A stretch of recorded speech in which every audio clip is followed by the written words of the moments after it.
So are you looking to save some money on materials for woodworking? Well, think about milling your own wood. It only involves 3 tools and 4 steps, and your wood can be transformed from this to this.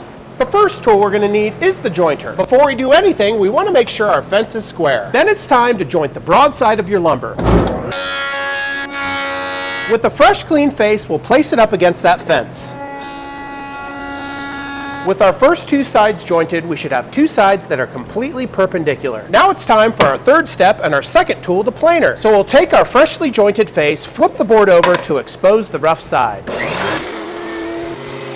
With 3 smooth and square surfaces, it's now time for our 4th step. And for the 4th step, we'll use our third tool, the table saw. We'll take our freshly jointed edge and place it right up against the table saw fence to clean up the last edge.